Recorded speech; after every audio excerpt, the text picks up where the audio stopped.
Assalamualaikum warahmatullahi wabarakatuh. Selamat siang Sobat Tani pencinta kopi di seluruh tanah air.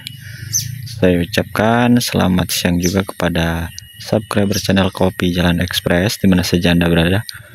Oke Sobat Tani pencinta kopi di seluruh tanah air, pada kesempatan siang kali ini sembari kita review bahan terkini klon daun lebar, yaitu saya akan menjawab salah satu permintaan Sobat Tani kita yang mana yang menginginkan tentang cara pemupukan yang tepat untuk jenis sambungan baru ini ya, yang belum pernah berbuah katanya. Yang paling tepatnya menggunakan pupuk apa, kita akan spill dan kita akan menjelaskan juga tentang metode pemupukan. Kita akan sharingkan juga step by stepnya yang sering tentunya saya lakukan pada tanaman kopi saya sendiri. Seperti itu Sobat Tani. Oke, sebelum menuju ke tutorial pemupukan, kita akan review dulu klon ini ya. Ini klon daun lebar yang berada di ketinggian 700.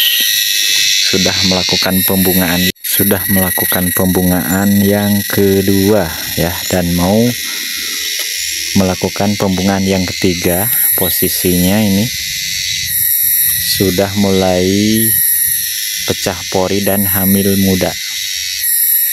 Ini penyambungan di bulan 12 ya. Saya hitung ruasannya sudah berapa ruas ya. Dan ini as induk ya. As induk itu adalah as yang pertama kali muncul, ada dua, 1, 2 ini ya. Kalau ini tambahan bahan, kita hitung 1, 2, 3, 4, 5, 6, 7, 8, mau 9 ruas. Kenapa sering saya hitung untuk ruasan? Jadi Sobat Tani, tujuan saya menghitung untuk ruasan, jumlah ruasan, yaitu penting ya, penting bagi kita semua. Tujuannya supaya kita itu memahami titik tumbuh terbaik nantinya untuk kedepannya. Tuh tujuan, jadi terbaiknya titik tumbuhnya di bulan berapa ya, seperti ini. Ini di bulan 12 penyambungan sudah mau ke 9 ruas, 8 ruas mau ke 9 ruas ya. Yang sering saya alamin, yang sudah menurut pengalaman saya pribadi, setiap yang melakukan penyambungan di bulan 12 itu akan terjadi pembuahannya nanti musim 10 dompol, dan untuk B2 nya 10 dompol juga. Jadi untuk penyambungan di bulan 12 itu menengah ya, atau berimbang, baik penyimpanan bahan dan penyambungan itu berimbang. Seperti itu. Kenapa sering kita hitung? Kita tujuannya memahami titik tumbuh terbaiknya ya Sobat Tani. Ketika di bulan 10 sering kita hitung itu terjadi 14 ruas atau 14 dompol, itu rata-ratanya. Maka nanti kita akan uji banding kembali titik tumbuh terbaik. Selalu kita uji banding, baik di MDPL rendah, baik yang di MDPL tinggi ya Sobat Tani. Karena di tempat kita bercocok tanam kebun kopi itu ada di 2 suhu, yaitu suhu dingin dan panas. Makanya kita uji cobakan untuk klon daun lebar di suhu panas. Ini contohnya untuk 700 masuk dalam kategori cuaca sedang. Dan untuk yang di MDPL 1000 ke atas itu masuk kategori cuaca suhu dingin. Oke, pada saat ini kita akan review yang di suhu sedang 700 mdpl. Untuk di next video selanjutnya, untuk yang hari esok, insya Allah kita akan spillkan bahan atau kondisi sambungan pada waktu yang sama di bulan 12 juga. Akan tetapi beda suhu ya, di suhu dingin. Di ketinggian 1100, ini di ketinggian 700 nih, seperti ini. Ternyata kemarin ini ada yang melakukan pembungaan awal berapa dompol, dan ada yang kedua, dan ini akan terus pembungaan ketiga ya, untuk klon daun lebar. Oke, untuk selanjutnya kita langsung beralih ke topik kita yang kedua, mengenai pupuk ya sobat tani. Ini kan belum sama sekali belum berbuah. Di video konten yang lalu ada yang bertanya, Mas, untuk sambungan yang belum pernah berbuah, apakah bagus dikasih NPK, SP, dan urea ya? Untuk jawaban saya, ketika beliau ini tunggal ya, sambungan ini tunggal, hanya satu-satunya, tidak ada bahan yang lain. Ini kan lihat dulu kondisi ya sobat tani. Kondisi bahan ini sudah akan mau berproduksi di tahun 2026, maka ini yang dibutuhkan adalah unsur pembuahan.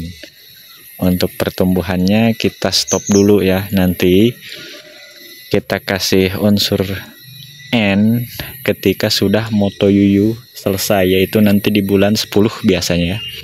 Ketika motoyuyu itu selesai, maka kita melakukan pemupukan yang kedua, yaitu menggunakan unsur N, NPK Posca ditambah dengan KCL ya, seperti itu untuk pemupukan yang kedua.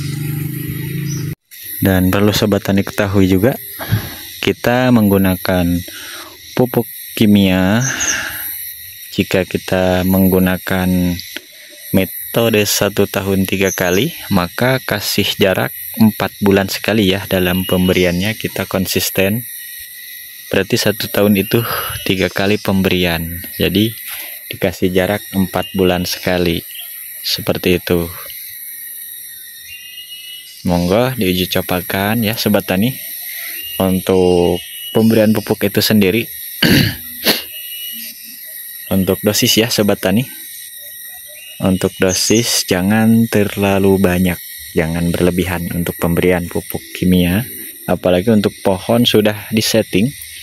Disetting itu adalah fokus ke pembuahan ya, tidak ada lagi ranting yang sakit, tidak ada lagi tunas cacing. Maka untuk unsur hara kita itu tidak mubazir, akan fokus ke pembuahan semua ya. Dan nanti untuk bahan lanjutannya di bulan 10 tuh akan tumbuh bahan baru. Biasanya setelah motoyuyu akan terjadi pupus baru, keluar pupus baru. Nah disitulah baru kita menggunakan unsur haranya, kita kasih pertumbuhannya juga ya, untuk pertumbuhan, yaitu unsur N, atau boleh juga nitrea, urea, ZA tuh, selain menggunakan NPK Posca sama KCL nya, karena untuk unsur KCL sama NPK itu pembuahan ya, bertujuan ke pembuahan, seperti itu. Dan jangan lupa ya, kalau nanti di pemupukan yang kedua itu harus kita kasih KCL nanti di bulan 10. Bertujuan selain mencegah kerontokan yang berlebih, terjadi rontok yang berlebih, biasanya kan itu di bulan 11, 12, 1 dan bulan 2 itu tingkat curah hujan itu sangat tinggi ya sobat tani. Makanya kita harus antisipasi. Selain kita rajin melakukan bibilan, kita harus memberikan unsur hara KCL. Tuh tujuannya. Selain itu, KCL juga adalah menguatkan ranting. Ketika buah itu lebat, buah kopi kita itu lebat, maka ada unsur KCL-nya yang menguatkan ranting, maka tidak akan terjadi banyak patah ranting. Itu ya tujuannya sobat tani. Dan KCL pun mampu mengebalkan imun ya, mengebalkan imun tumbuhan itu sendiri terhadap serangan berbagai macam penyakit seperti jamur dan penyakit-penyakit yang lainnya. Artinya adalah menyehatkan pohon ya, Itu kandungan KCl. KCl juga mampu merangsang pertumbuhan akar baru, dan pohon kopi pun akan kuat jika akarnya kuat ya. Seperti itu sobat tani, makanya unsur KCl itu sangat penting. Seperti itu. Dan walaupun di NPK Mutiara Grower pun sudah ada kandungan KCl-nya, cuman itu kan terbagi-bagi sobat tani tuh. Ada KCl-nya, ada nitrogennya, ada fosfat. Tuh, makanya kita untuk KCl itu bantuan unsur kaliumnya besar ya, KCl itu. Makanya jangan hanya menggunakan NPK saja, makanya kita ya campur ya, walaupun tidak banyak, sedikit saja. Karena mengingat untuk KCl mungkin belum kejangkau atau tidak terjangkau. Jika kita tidak mampu membelinya 1 kuintal, maka setengah saja dari 3 kuintal, seperti itu sobat tani. Itu boleh dicampur ratakan, nanti diaduk lalu ditaburkan berbarengan dengan unsur N-nya, seperti itu. Oke sobat tani, dan jika masih ada yang bingung untuk metode pemupukannya, nanti di bulan 10 ketika selesai Moto Yuyu, maka selalu ikutin terus channel Kopi Jalan Express, karena untuk channel Kopi Jalan Express selalu update info terkini setiap hari, baik update tentang penyambungan, tentang bahan terkini, tentang pemupukannya, serta perawatan hamanya juga ya sobat tani. Jadi yang masih bingung tentang cara perawatannya, tentang cara berbagai macam step by stepnya untuk perawatan kopi, selalu stay tune. Insya Allah kita akan selalu sharingkan ya sobat tani. Oke sobat tani, untuk yang posisinya di ketinggian 1000, saya di bulan 6 ini akan melakukan pemupukan unsur KCl dan NPK Grower ya sobat tani, dengan tujuan untuk memacu ya pertumbuhan bunga ini lebih serempak ya. Intinya kita tujuannya untuk ke pembuahan tuh, NPK sama KCl di bulan 6 ini. Dan nanti di bulan 10 pemupukannya kita lanjutkan. Dan seperti biasanya di bulan 10 itu kondisi bahan B0 kita ini untuk buah sudah Moto Yuyu dan mengeluarkan pupus baru. Tuh ya, saya akan melakukan pemupukan kembali. Jadi di bulan 6 dan nanti di bulan 10 ada jarak 4 bulan ya sobat tani. Seperti itu. Baik sobat tani, saya ingatkan kembali, barangkali ada yang lupa, jangan lupa untuk hamanya ya diatasi juga.